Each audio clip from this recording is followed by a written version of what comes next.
Tu vas pas au service? Je dis non, j'ai perdu mon papa la semaine passée. Donc, on l'a inhumé, nous sommes des musulmans. Je vais au cimetière pour arranger la tombe de mon papa.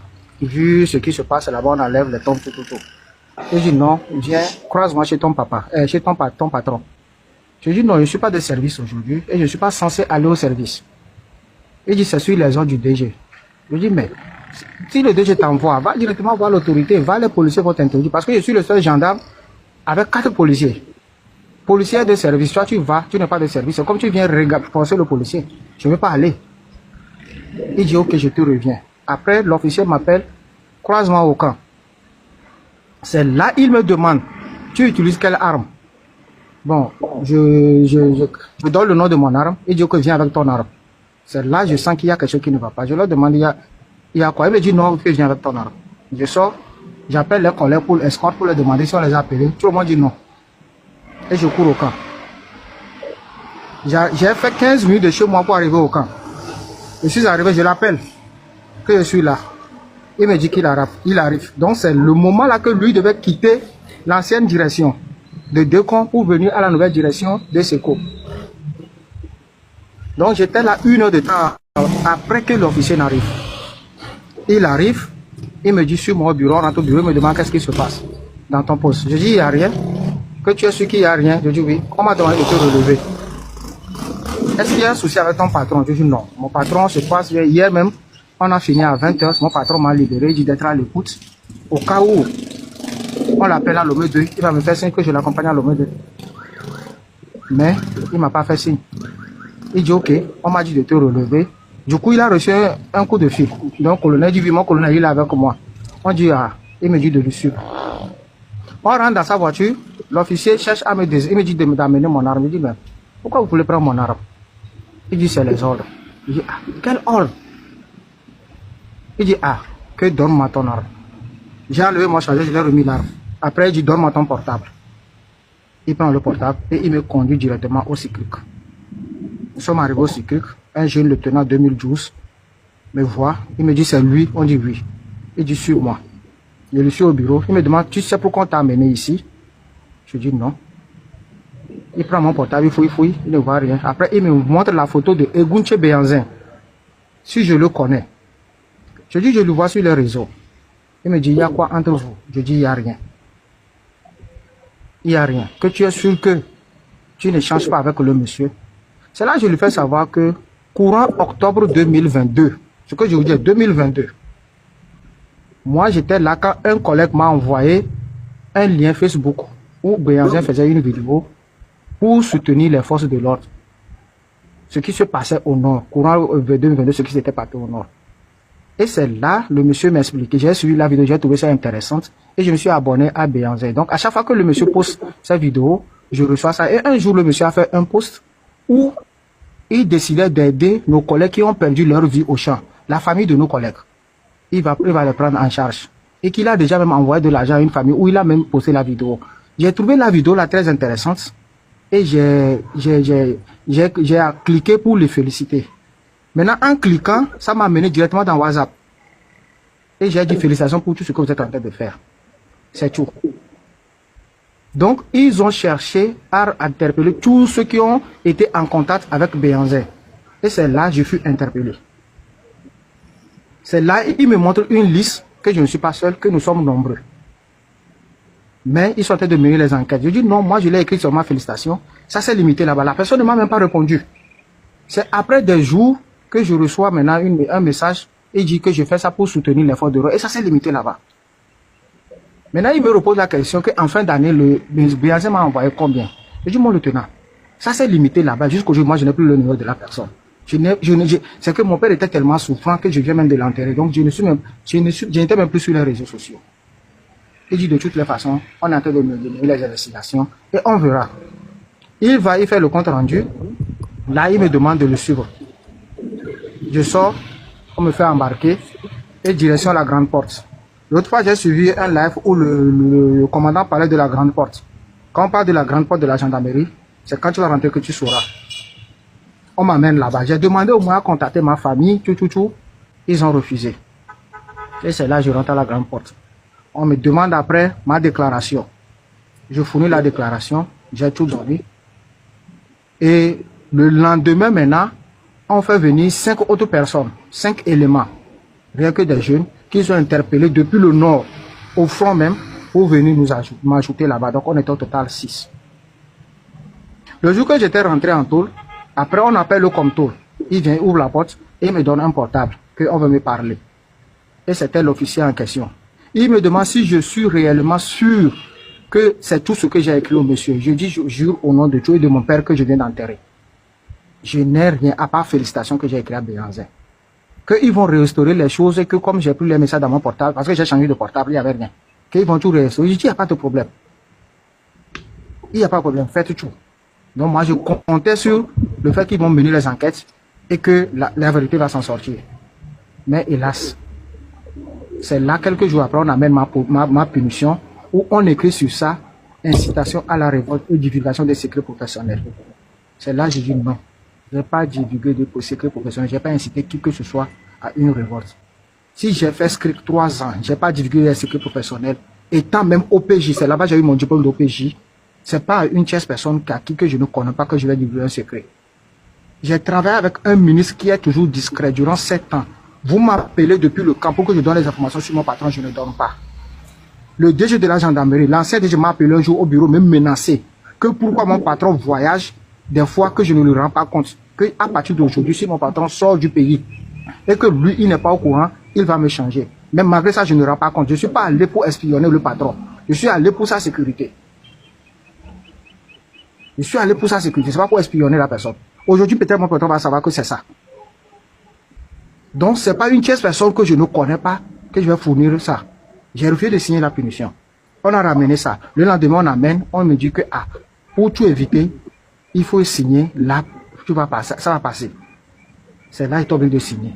Et on me dit que je dois faire 60 jours de tôle, soit 2 mois. Je dis, il n'y a pas de problème. C'était janvier 2023. Les 2 mois sont arrivés à terme. Je n'étais pas libéré.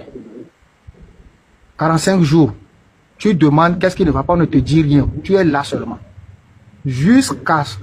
J'ai fait 120 jours en tout. On ne nous disait rien. Nous tous qui sommes arrivés là-bas, on ne nous disait rien. On ne savait même pas pourquoi. C'est qu'on ne te dit pas pourquoi qui vous avez retenu. On ne vous donne pas la chance d'aller voir un avocat. Mais nous tous, nous savons qu'en tout, le maximum des jours, le commandant ici va témoigner pour un militaire, quel qu'en soit le degré de la punition, c'est 60 jours. Au-delà de 60 jours, vous mettez la personne à la disposition de la justice. Tel n'était pas le cas. On a fait les 60 jours. J'ai fait plus de 4 mois là-bas. J'étais tellement dépassé. Parce que quand tu poses un acte et tu reconnais que tu as posé un acte, la douleur n'est pas intense que le fait qu'on t'habille une chemise que tu ne connais pas. Et à peine, je n'arrivais même plus à manger. Ma tension était tellement haute qu'un jour, j'ai fait une crise. Les enfants ont demandé, on connaît la porte, on a appelé l'infirmière. L'infirmière dit, le cas est grave, il faut l'évacuer. Il faut l'évacuer. Et c'est là, avant de m'évacuer, ils ont demandé qu'on me menotte pour m'amener à l'infirmerie. Je leur dis, si que vous avez me menotté, m'amener à l'infirmerie, laissez-moi mourir.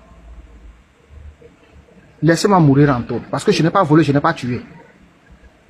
Et c'est là l'officier en question, qui était moi, mon jeune. Celui-même, l'officier là que moi j'ai donné, moi mes épreuves de cours officier pour qu'il soit officier, cherche à me menotter. C'est là ils me conduisent à l'infirmerie. Moi seul, qui était conduit par un officier et 4 éléments, encadrés par 5 personnes. Même chez le docteur, ils étaient derrière moi. C'est là le docteur dit qu'il ne peut pas consulter une personne où il y a les armes tout autour de la personne. Sortez et laissez-moi avec le malade. Et ils sont allés rester à la porte. Le docteur voit, c'était tellement grave. Il me dit que tu es mal depuis quand? Il savait plus d'une semaine que ça ne va pas. Mais je ne voulais pas sortir. Et le docteur dit non. Il m'a conseillé et il a fait le soin en même temps que ce rhum et tout. On a prescrit même, c'est le thermomètre là. Je leur redonne l'ordonnance parce que c'est vous qui m'avez amené. Personne n'est incapable de m'acheter ça. Donc c'est moi-même qui vais acheter. C'est un thermomètre 200, c'est moi qui vais l'acheter. J'étais obligé de leur demander d'appeler ma femme, que ma femme va quitter chez moi. Elle va chercher l'argent, venir payer mes frais, l'ordonnance, les sérums, on me met le sérum. Le jour là, j'ai suivi les soins jusqu'au soir. Le docteur leur dit, on doit me garder à l'infirmerie. Parce que le cas est grave. Après 6 heures de temps, je dois reprendre un autre sérum. L'officier a rendu compte Et après le du docteur, pas question, on leur ordonné de me ramener dans ma cellule. Et après les 6 heures de temps, qui va au niveau de 3 heures du matin, ils n'ont qu'à me ramener. C'est là, en me ramenant, avec les toutous, les menons, tout, et ma famille était à côté. Ma petite fille de 2 ans a commencé par pleurer, papa, papa. Personne ne me permettait même pas d'aller même dire un coucou à ma fille. On m'a bousculé comme ça. C'est là que je dis à l'officier que non, le tenant, vous êtes un jeune. Moi, je fais 13 ans dans le service. Ce que tu es en train de faire là, nous tous nous sommes passés par là. Mais je n'ai jamais rêvé que je serais dans cette situation. Ce que tu fais là, je suis plus commando que toi. Et si je vais te montrer là, je vais te montrer ce que je suis capable de faire. Donc du coup, il faut aller doucement. On me ramène dans ma cellule la nuit là. Et le lendemain, la nuit là, ce que j'ai traversé, c'est Dieu seul qui sait. C'est là même la maladie a pris le dessus. Le lendemain, on me ramène. Déjà à 2h30, on est arrivé. On me fait sortir de la tôle pour me ramener à l'infirmerie. C'est là que j'ai commencé encore les soins. Bref, au cours de la journée là jusqu'au soir, on a pris le sérum jusqu'au soir. Vers 17h, je les appelle à appeler l'officier en question. Il n'a qu'à venir me ramener dans la cellule. Et ils ont appelé l'officier. Les éléments étaient avec moi. On était au total 6 malades dans une chambre, plus mes gardes. J'avais 2 gardes qui étaient assis. Un était à côté de moi, l'autre était à la porte. Mais, comme Dieu ne laisse pas mourir les oiseaux du ciel, et que nos ancêtres ne dorment pas, ils savent que quand tu n'en as pour rien, ils passent par tout moyen pour te faire sortir. Si on leur demande aujourd'hui, depuis le 2023 jusqu'à aujourd'hui, où je suis passé, ils ne savent pas. C'est ça qui m'a envoyé en exil. Depuis 2023 là, si on leur demande où je suis passé là, malgré qu'ils étaient dans la chambre, jusqu'à aujourd'hui, ils ne vont pas trouver la solution. Et là, je suis en exil jusqu'à aujourd'hui. Ça fait déjà, je rentre dans la 3e année, de 2023 jusqu'à aujourd'hui, que j'ai abandonné ma famille. Moi, je suis un orphelin de père et de mère. C'est vu les circonstances de la vie que moi je suis rentré dans l'armée. Je n'ai personne dans l'armée, je ne connais personne. C'est pourquoi je ne suis pas... On a l'intelligence, on a tout, mais on n'a pas pu être officier parce qu'on n'a personne dans l'armée. Si tu n'as personne qui va te soulever, tu ne seras jamais officier dans l'armée. Tu peux beau écrire, tu peux être Pythagore, tu peux être Senghor, tu peux beau écrire, tu ne vas pas être officier. C'est ce que nous on a traversé. C'est vu ce qu'on a traversé au campus. Moi, j'étais avec mon petit frère, orphelin de père, orphelin de mère et notre père qui était là, qui nous soutenait. Vu les moyens, comment ça allait, que moi j'ai décidé de rentrer dans l'armée pour soutenir mon petit frère. Mon petit frère, quand je partais, la veille que je rentrais au sein, mon petit frère a pleuré. Grand frère, ne va pas, ne va pas. Je dis, mais je vais aller pour te soutenir. Parce que nous deux, on ne peut pas être là que ça ne va pas, parce que papa souffre. C'est là que je suis rentré au sein. Je suis rentré au sein 4 mois après que mon petit frère est mort. Mais je suis revenu, j'étais courageux, je faisais. Aujourd'hui, je suis parti abandonner ma famille. La même nuit que je suis parti, ils sont allés attaquer ma maison. Ils sont allés fouiller tout. Ma femme ne savait rien. Ma femme ne savait pas que je partais. Ils ont attaqué la maison et jusqu'à mettre la garde dans ma maison durant 2 jours. Je ne sais pas si je suis bête, je vais fuir et venir rentrer dans ma maison. Après ça, ils ont fouillé ma chambre. Tout ce qu'ils vont ramasser, ils ont ramassé parti sans même écrire tout ce qu'ils ont ramassé, déposer à ma femme pour qu'elle signe que vous avez pris ça. Ils ont fouillé, prendre ce qu'ils vont prendre et partir. Aujourd'hui que je suis en train de vous parler, les 5 autres éléments qu'ils ont ramenés du Nord, ils sont toujours en prison. D'autres sont à la grande porte là-bas. Aujourd'hui que ça fait 2 ans. Mais si je vous dis que parmi nous là, il y a des illettrés, quelqu'un qui ne sait pas comment on manipule Android là, eux-mêmes on les a interpellés là-bas. Mais au même moment que nous, on était en taux là, Béanzin, pour qu'on dit que nous, on lui fournit les informations, il continuait pas à multiplier ses sorties. Donc, on était enfermés là, donc c'est nous qui lui fournissons toujours les informations. Là, le monsieur a été toujours clair. Il ne traite pas avec les hommes, lui, il traite avec les officiers. Et la liste que l'officier en question m'avait montré, c'était une liste tellement vaste, mais on était seulement 6. Ceux qui sont vraiment les fournisseurs d'informations, on ne les a pas interpellés. On ne les a pas interpellés. Donc c'est pour faire savoir que beaucoup en souffrent, beaucoup sont dans la même situation du régime en question. Pour rien, on va t'enfermer. Si tu n'as personne, tu vas périr dedans. Aujourd'hui, ça fait 3 ans, bientôt 3 ans que les enfants là sont en taux. Les jeunes qui sont venus fraîchement dans l'armée, ils ne font que 1 an, 2 ans. Ils sont en prison. On ne les dit rien que justice, tribunal militaire, autres, mais les enfants là sont là, ils souffrent. On ne les regarde même pas. Moi, aujourd'hui, ma famille est là-bas, elle souffre. Mon père est parti me laisser avec 2 veuves. Les vieilles sont là-bas, elles souffrent. C'est moi qui les soutiens, c'est moi qui fais ça. Je n'ai même pas pu faire les obsèques de mon père. Le deuil de mon père, je ne l'ai pas célébré. Et je suis parti aujourd'hui comme ça. Donc, cette lutte que vous êtes en train de mener, ce n'est pas pour une seule personne. C'est pour toute une nation. Beaucoup en sont dedans et qui souffrent. Je ne vais pas trop monopoliser la parole. Je reste là-bas pour le moment. Et je donne la parole à une autre personne. S'il y a quelque chose, je reviens. Merci. Héros. Héros, il faut prendre chef canton. Madia. Il faut essayer de prendre contact avec Héros Inbox. Ok. Bien reçu. Merci. Merci beaucoup. Héros, je vais vous suivre, suivez-moi. Ok. Non, je vous suis depuis. Ok. Je vous suis depuis, je suis le commandant aussi depuis. Ok. Je vais vous envoyer un message dès que j'ai fini. Monsieur Kokouvi, grand frère, bonne arrivée. Merci beaucoup, chef canton. Merci, mon commandant. Bonsoir, comment allez-vous? Mon cher frère combattant. Merci beaucoup et merci, mes salutations révolutionnaires à tout le monde. S'il vous plaît. Vraiment, merci.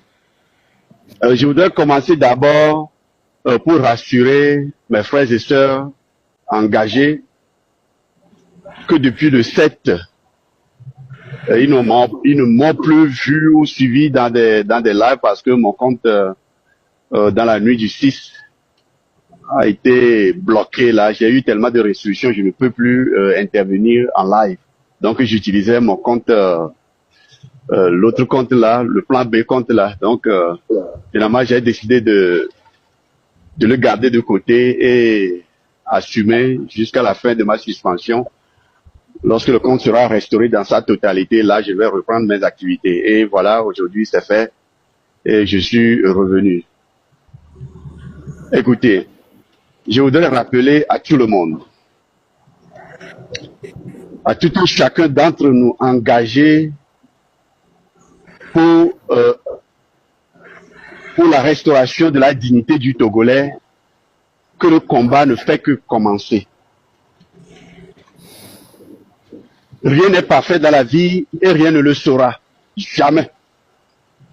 Apprenons de nos erreurs et planifions nos actions futures en conséquence pour prétendre obtenir un résultat différent. En effet, depuis le 7, j'ai entendu beaucoup de gens dire que bon voilà, les appels à manifester étaient mal organisés, des gens devaient sortir la nuit, d'autres appelaient à sortir le jour et que eux, ils étaient un peu confus. À toutes ces personnes, je leur dis ceci.